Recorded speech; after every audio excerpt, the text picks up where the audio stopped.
Welcome to the Edified Podcast. This is our 23rd episode, and I'd like to welcome you on Facebook Live. And if you're listening to us in your vehicle or maybe in a recorded fashion, thank you for tuning in today. George, we're without him again. He had to travel earlier this week due to work. So, we tell you this pretty much weekly, that we just try to work around our schedules and do the best that we can. I think you're the only one that's been here for every episode. 100% participation. Terry is the main guy here. But anyways, we want to welcome you in. Thank you so much for tuning in. The three of us, including George here, we're great friends, and we enjoy time together, but we really enjoy this 30 to 45 minutes we get to do pretty much each week together, and so that hopefully that'll be somewhat of a lead in to what our topic is today. Terry, if you want to present that to us. Yeah, thank you, Justin. By the way, sorry about your voice. Yeah, I know that between elementary football game and some basketball practice and some talking last night, it's struggling today, but we're glad that you're able to be with us.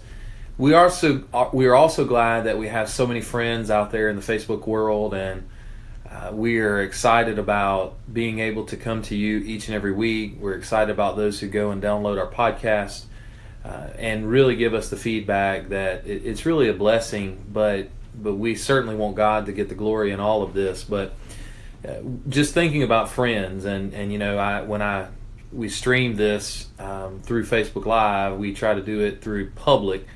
But you have a lot of friends on Facebook. I have a lot of friends on Facebook. George has a lot of friends on Facebook. I'm sure there are others that have many more. But between it being shared and everything else, it reaches a lot of friends. And so the whole point behind today's lesson is the importance of friendships.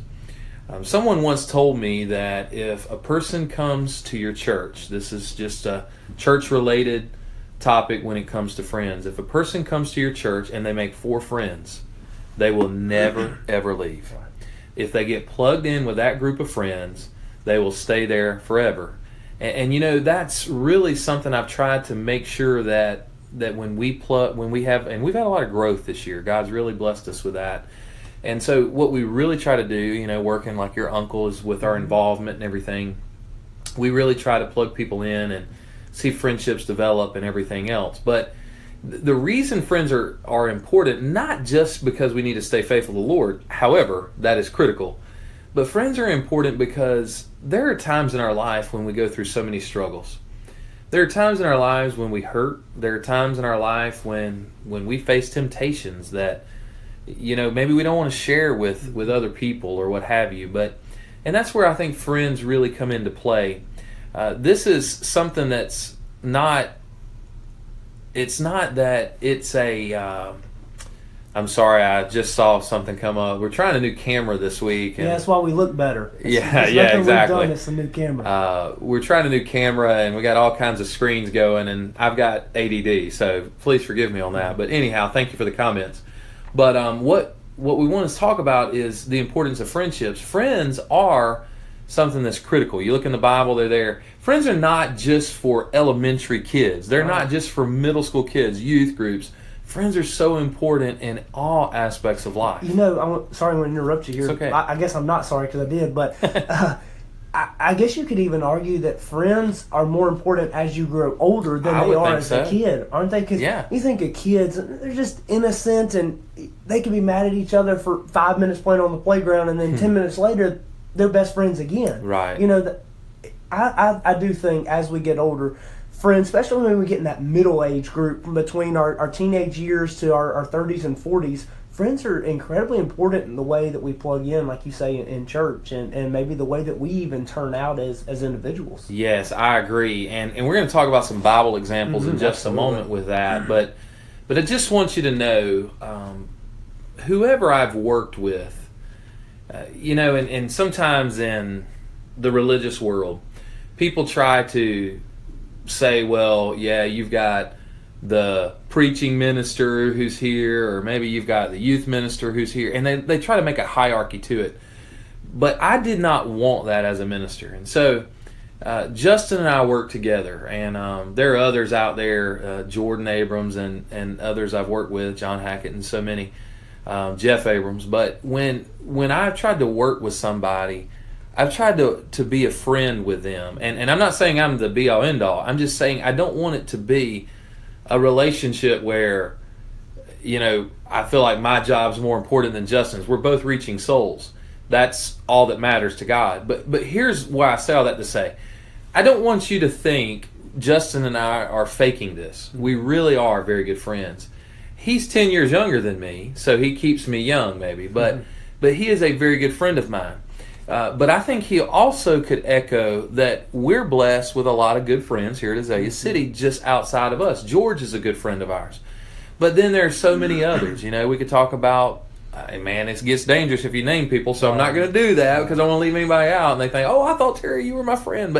But you just think about our text groups. I was going to say the same thing. Man, we've got text groups that, it deals with football, it deals with life, it deals with poking fun in a good way at one another. And there are some days, I've had, we got a buddy who's out of town, old Bubba, a lot, and he says sometimes he'll be in a meeting and his phone will just be going crazy in his pocket. But we can always count on Bubba to come back and say something really funny when he does respond. He keeps us laughing. There's so many that do that. And, with the emoji world that you can add, it's just a lot of fun. I think about it right now, and it makes me smile. Right. And those guys are Christians. Yep.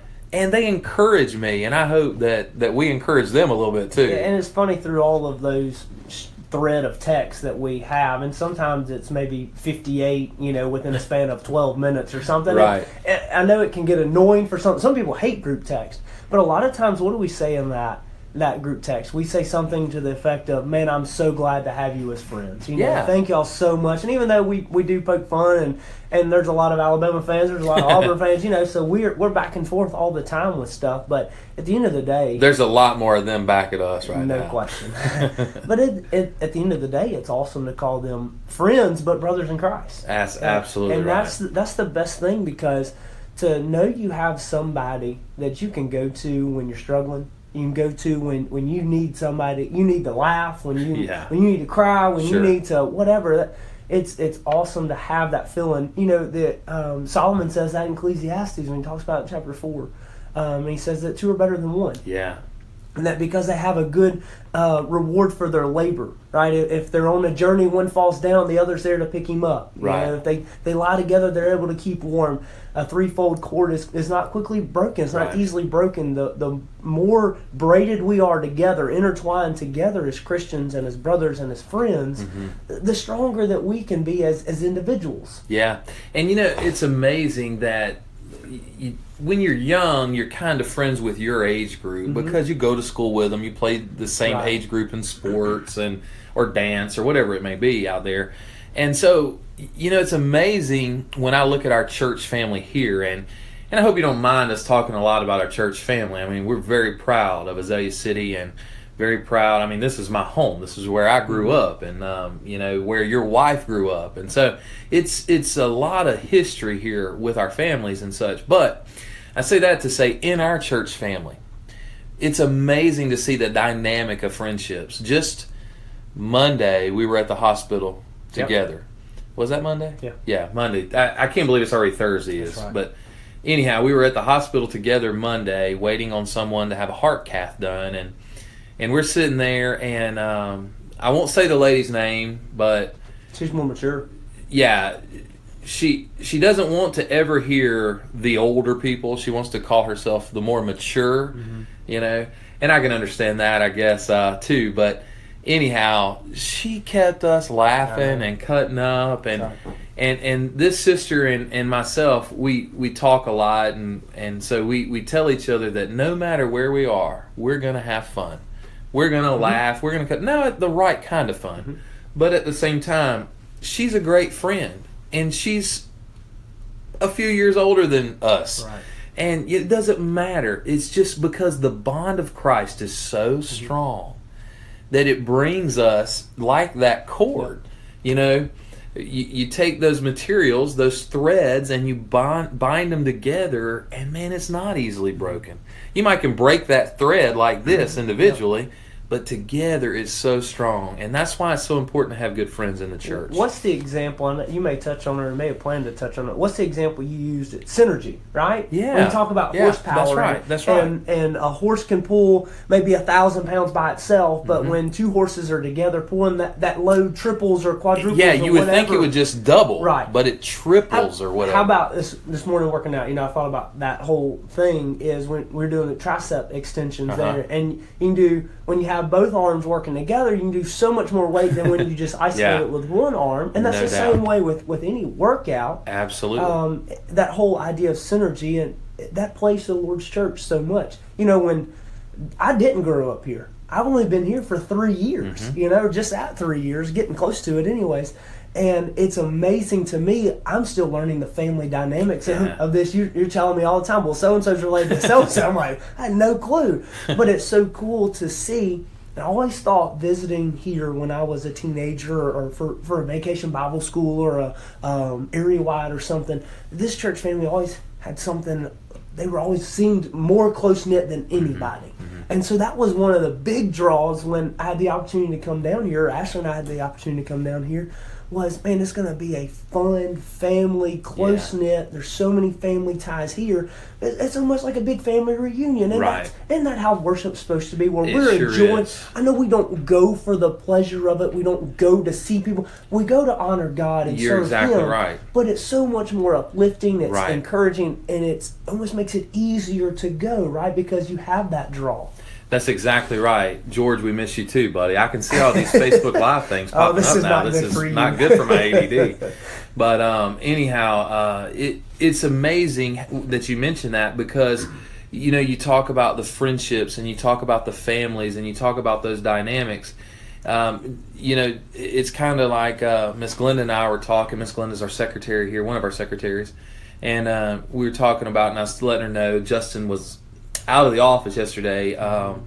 He had he bought some equipment from one of our members. Justin is a farmer, he's got all kinds of stuff going on. But anyhow, that couple, and they would be more mature as well, they were delivering that to Justin's house. Well, in talking to Miss Glenda, she said that she was talking to Miss Pat, and Miss Pat said, it is so good for me and Quincy to be able to talk with Justin and visit with. I mean, who can't love Justin Barnes? He's such a great friend. But here's an older couple, and I don't mean that offensive by any means, but they're looking forward to go into a barely 30-year-old guy's house because it makes them feel good. It's encouraging, and that's what church is about. Right. That's what worship is about. That's what heaven's going to be about. Exactly right. And just to play on that example there, when I was saying earlier about, the importance of friendship increases as we get older, it almost may be more important when you get in that 60, 70, 80-year-old range. Because think about, like, my grandfather. Yeah. I went and visited him last week.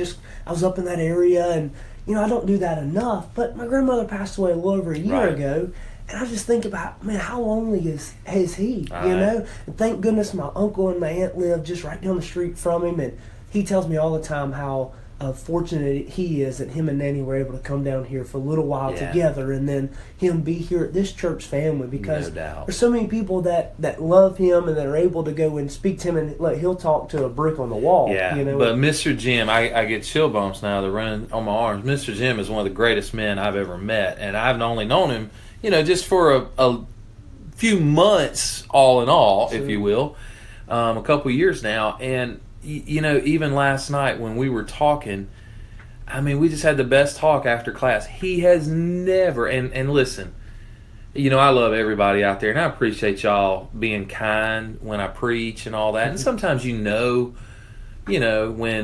you've kind of preached a little bit better than others. But Mr. Jim has never, whether he really believes it or not, and I believe him, but he always comes up and compliments me, and it encourages me. And I count him as a friend. If he needed me right now, I would stop what I was doing. Why? Because he's my friend. Right. And he is your grandfather, and it's a unique bond. But we wouldn't have that if he was just sitting over at Walmart and I didn't know him. I may not be drawn to him like that. But it's the blood of Christ that draws us in. I'm glad you say that, because I had a verse on my mind, and go to John 15. You know, you think about Jesus there, and it says there, greater love has no one than this, that he laid his life down for his friends. And Jesus says there, you are my friends if you do what I command, and I no longer call you servants. And how incredible is that there's no greater love. Right. Like, we are supposed to, God is love, right? But there's no greater love than somebody laying his life down for his friends. And that's Jesus Christ did it for all of us, even while we were yet sinners. That's right. So even though we're sinners and we turn our back on God, we may not even be in a relationship with him. Of course, at the time he died, none of us were really thought of course, you know, 2,000 years ago, over 2,000 years ago.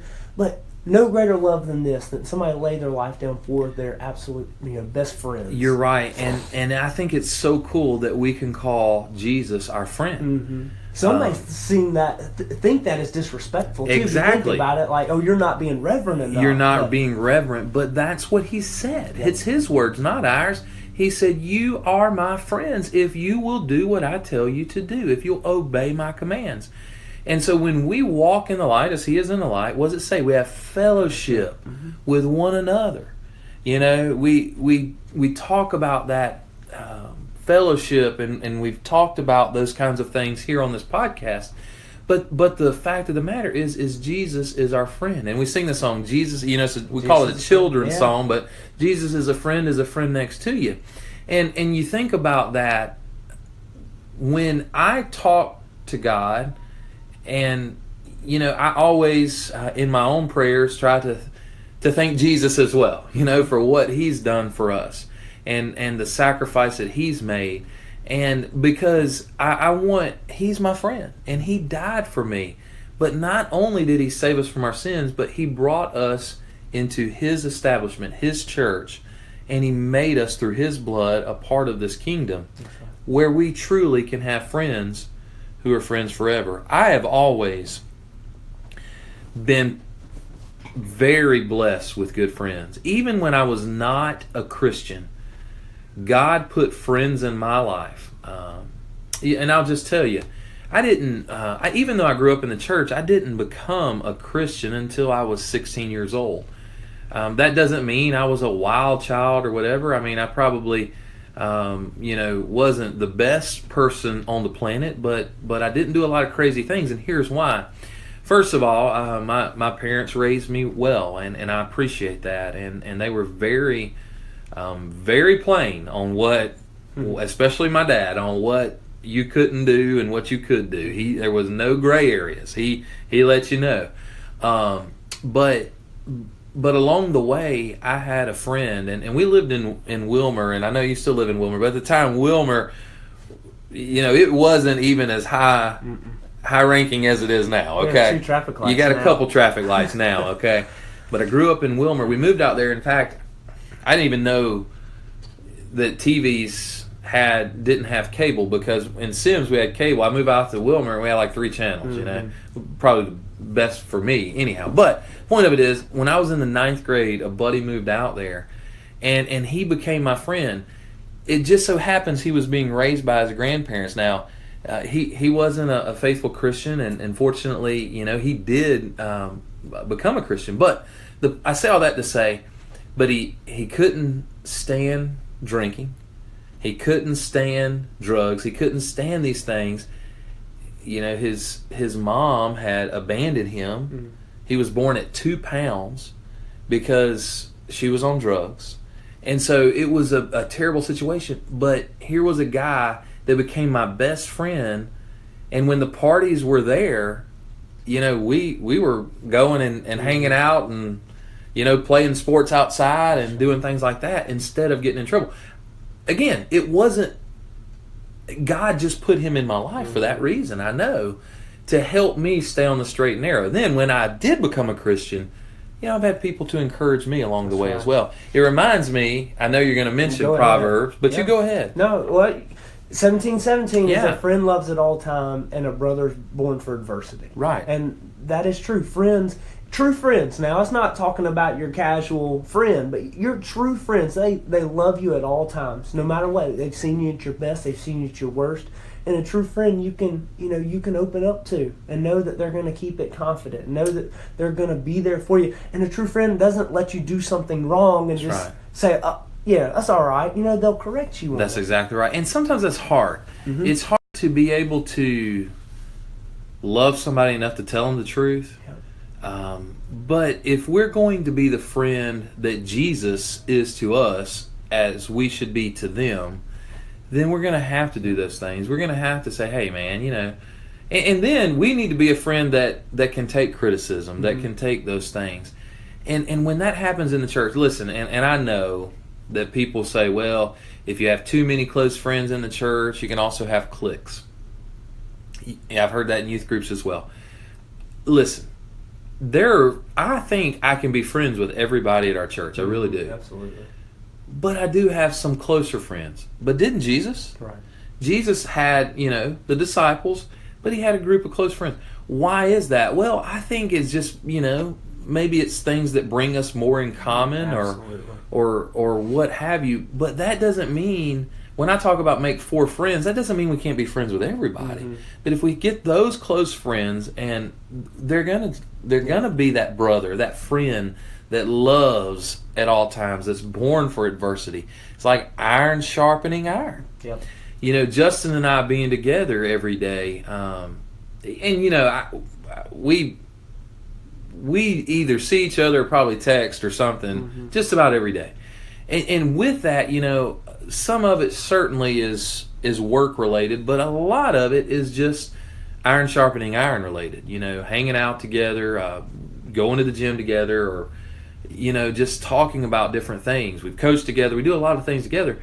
And I need that. And we all need those things. We need those people that will lift me up. Hey, now my wife, your wife, that's our intimate best friend. Absolute best friend, yeah. Our absolute. But and I do not want to take away from her. She's great, and just like Ashley's great for you. But at the same time, having these friends, I guess my brain, you know how it works, Justin. But anyhow, it jumps around. But I wanted to say to those that may be fringe people, mm-hmm. Why would we not get off the sidelines? Well, I know some are uncomfortable about stepping out, but the more we get involved, yeah, we're working for the Lord, but also we're going to benefit. Mm-hmm. We're going to be able to have some good relationships and see some great friendships form. Cliques is such a draws such a negative connotation, and we have a ton of small group friendships sure. around this church building, mm-hmm. and I think a lot of people may look at that and just on the outside say, oh, well, that's just a clique, and not really try. Hey, our group of friends, anybody's welcome to come in. Right. We will welcome you with open arms. Right. You just got to recognize who we are. We're a bunch of goobers. Exactly, no question. Youth groups can get that way too, and we talk a lot about, and I know you've shared lessons like this from the pulpit too, is that especially for a teenager, somebody coming in, if a visitor comes in and the youth group doesn't even reach out to them, they're either one, just too nervous in their own skin to step out of that comfort zone, or they're just like, you're not a part of our group, so I'm not going to talk to you. If that person comes in and doesn't get talked to, doesn't get welcomed, nobody even seeks them out, that person's never coming back. Right. But that visitor that comes in and that is welcomed with open arms, just like they were a member of the youth ministry, you have a good chance to not neglect that person and for that person to maybe become a part of your ministry. And that's just evangelism, friendship evangelism. Absolutely. That's one of the greatest tools we have today, is just developing relationships with people to then share the gospel with them. Yeah, one thing I was going to say earlier before I did get a little bit distracted and such about our church family is you mentioned this about being an outsider coming in, looking forward to the relationships and all that. We've always prided ourselves on being very friendly. And that is one thing that's really special here, being able to see people when they're hurting, when they're struggling, they going up and loving on them, and or visitors, going and doing that. And I hope every church is that way. I really do. I hope we never get too wrapped up in ourselves or wrapped up in life or what have you, that we can't shake a hand or we can't give a hug or we can't, say, hey, it's good to see you or it's nice to meet you or whatever and all, because, that's, heaven's going to be. Yep. Heaven's going to be a bunch of people who are imperfect, but thankfully washed in the blood of Jesus. And it's going to be a bunch of brothers and sisters through Christ. We're going to be with God. And we've got to love people. We've got to enjoy those relationships. Friends, you think about Jonathan and David. Mm-hmm. I talked last night about David. And we're talking about living a life of courage, laying our life down in courage. And, you think about David, and automatically when you think about courage, who we think about? Goliath. Yep. David and Goliath. Yep. But I think Saul was a way harder threat than Goliath was. Goliath was one and done. Mm-hmm. A rock and a sword and boom, we'll see you later. Now, yeah, he was big, he was scary, all those things, not to David, but to Israel, he certainly was.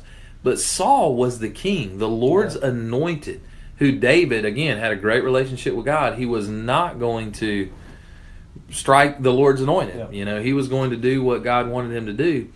And with that, though, Saul became very jealous, of course, of David. And there are many times he threatened his life. And David had to go on the run. Mm-hmm. But through it all, the friendship between Jonathan and David, what a bond, what a blessing. And I have to think that David might have gone just AWOL. He may have gone crazy if he didn't have such a good friend in Jonathan. There were times Jonathan warned David. Yeah, spared his life. Spared his life. And so, I there are all kinds of situations like that. I look at God. God had a unique friendship with Moses, with Abraham. And there are so many others in the Bible. And so, if God created the importance of us needing companionship, it was not good for man to be alone.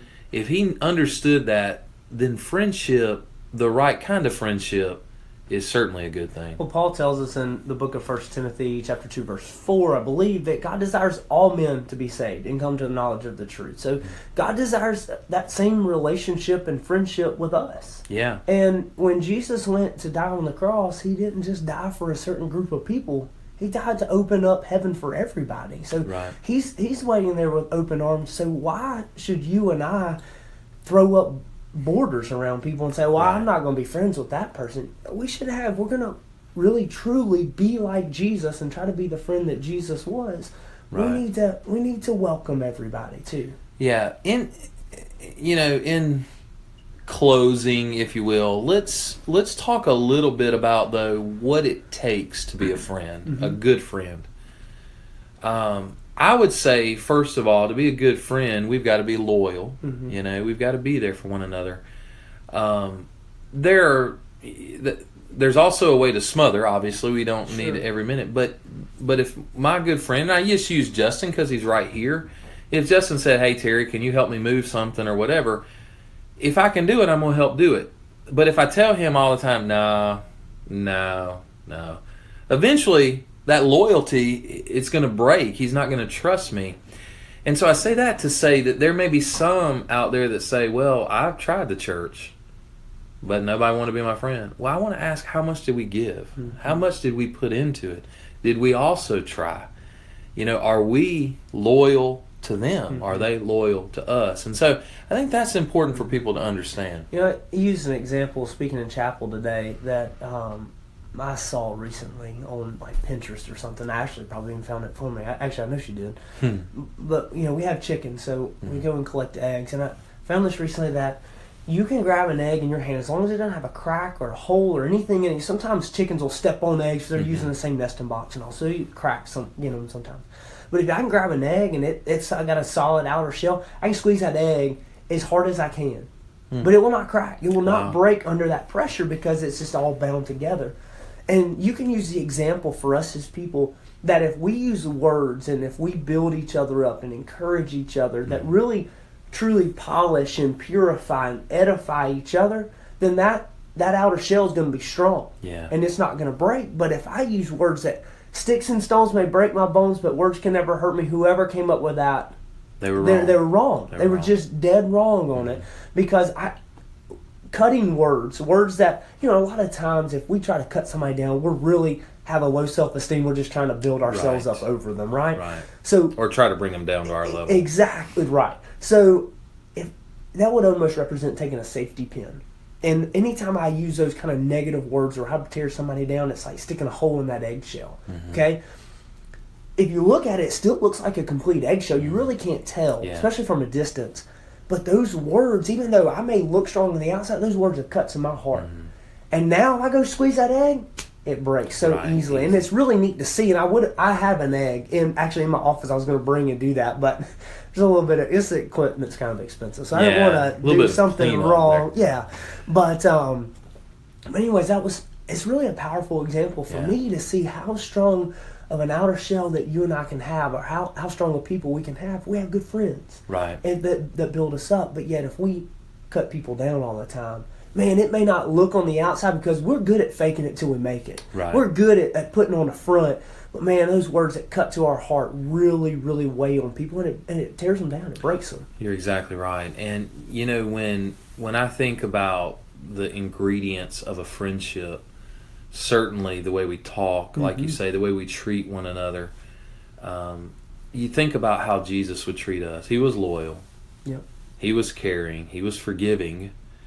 He was certainly compassionate. And you're really speaking to Ephesians 4:32. Yeah. Be kind to one Absolutely. another, tenderhearted, forgiving, just as God in Christ Jesus forgave you. You're right. And in today's day and time, I know it seems like we're saying this week in and week out, there's an ugly picture of the way people treat one another being painted in the world. Mm-hmm. I mean, it's horrible the way people are. Every single day, there is somebody in the news and somebody in the government attacking one another. Yeah. Every single day. And we look at that, and it ought to be our leadership. It ought to be just a good thing. It's sad when that kind of mentality is the only example people have. Mm-hmm. So what we want to say in our podcast today is this: it shouldn't be that way in our church. Hopefully it's not that way in the home, but sometimes it is. Sometimes people are saying ugly things. They're not loyal. They're not kind. They're not forgiving. All these things going on, and so some people have to use church as a refuge. Mm-hmm. If we bring the world into the church and we're attacking each other all the time and cutting each other all the time and sticking pinholes in those shells all the time, then eventually not only are we going to break, but our church is going to explode from the inside out, if you will. And we've got to make sure we're not that way. We've got to be the loving, friendly, Christ-centered people that God expects us to be. It's essentially God's hospital, right? The place where sick people come to get better. And that's what we are. We're all sick. We're all sinners. We're all destined for death, eternal death. And this is the place that we come not only to glorify God, but to come wash away our sins in a baptistry, or it doesn't necessarily have to be a baptistry, Right.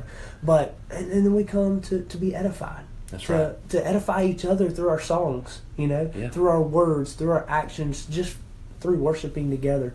Friendship's incredibly important. You could strip me of everything I have, but you can't take my friendships from me. That's exactly right. I could lose everything right now. That's right. But you can't take my relationship with God away from me. You can't take my relationship with my wife, my kids, and my family and my friends away from me. I've been here, and I'm going to close here. Mm-hmm. I've been here at this congregation my entire life. I've only worked at one other place, and that was just for a year or so. I went to college and, of course, worshiped when I was there. But other than that, all the church I know is right here. From the Fairview Church till we moved out here and became Azalea City. With that being said, I've been here a long time.